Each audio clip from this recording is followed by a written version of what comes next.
to you, the President of the United States.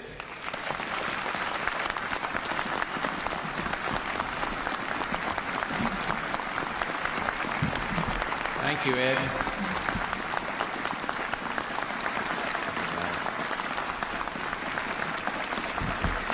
Thank you all. Thank you, Mr. Secretary, and thank all of you, to Secretary Garrett and General Powell, and members of the Joint Chiefs, the ranking enlisted persons with us here today, members of Congress, to General Streeter, and of course Mr. McCoy, fellow veterans, and citizens.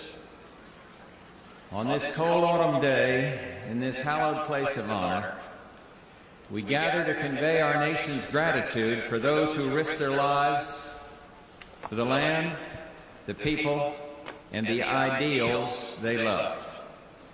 At the 11th hour of the 11th day of the 11th month of 1918, the guns fell silent, and the First World War drew to an end. Ever since, Americans have set aside November 11th to honor our veterans whose footsteps set the pace of freedom's march. From our fiery birth in 1776 to freedom's latest triumph in the Persian Gulf, America's veterans have always answered the call and given their all whenever tyrants and despots imperiled freedom and democracy. They called World War I the war to end all wars, but that was not to be. The earth was engulfed a second time, and Americans of my generation rose up again to defend their homeland and liberate 2 continents. 50 years later, the memorial to World War II veterans is all around us, an America strong and proud, her proud example lighting the way to liberty. And yet, even with that war's end, freedom's work was not complete.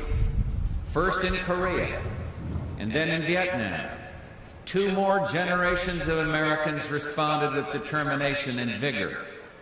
And today, on this Veterans Day, we owe a special debt to the men and women of Desert Storm.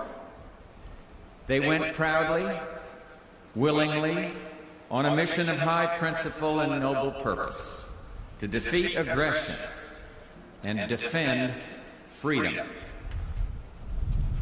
They freed a captive nation and set America free by renewing our faith in ourselves. And in this victory, America rallied behind those who served in Desert Storm, and in a wonderful way, they rallied behind those who so proudly served in Vietnam. It was long overdue, and it was good for the nation's soul. America holds a special place in history.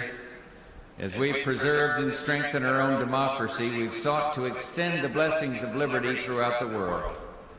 The ideals on which this great nation was founded have taken root in new and fertile lands. In the Western Hemisphere, 98% of the people now live in democracies. In Africa, people line up to vote as one-man states collapse. Europeans, East and West, unite in ways never thought possible. Age-old enemies of the Middle East finally sit face to face to seek an end to their bitter strife. The Soviet Union strives to throw off the dead hand of communism, and the time is coming when those last few totalitarian states will fade into historical oblivion. The United States will always be a force for peace in the world. But the peace we seek is a real peace, the triumph of freedom and prosperity, not merely the absence of war. We can never know which war will be the last, but we take as our hope the prophecy of Isaiah that nation shall not lift sword against nation, neither shall they learn war anymore. And yes, we hope, we pray, that as the years progress, the face of war will recede into our distant memory.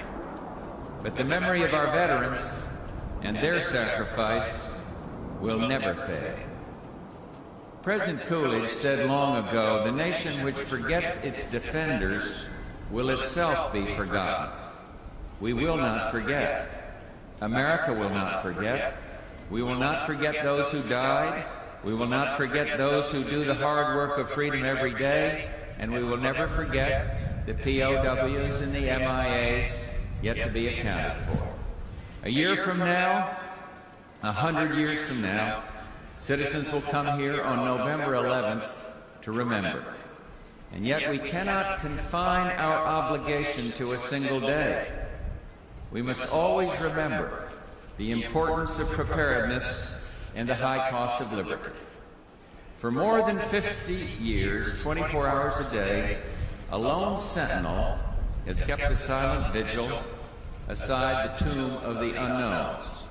And recently, one of the outstanding men who guard the tomb was asked, "What is it like here at night, alone, in the quiet of this place?" And he said he felt a kinship to the men resting here, that this was where he wanted to be, here to honor his comrades and all they represent. Sometimes, this young PFC said, the rain streaks in your eyes or your fingers go numb from cold, but then I think about what they suffered through. And after that, my duty doesn't seem hard at all. There's a poem the honor guards learn that says it all. You are guarding the world's most precious gifts. You alone are the symbol of 250 million people who wish to show their gratitude. And you will march through the rain, the snow, and the heat to prove it. To the men and women of our armed forces and to all our veterans, know that you have your country's gratitude on Veterans Day and every day of the year. And may God bless America and the veterans who keep her free. Thank you very much.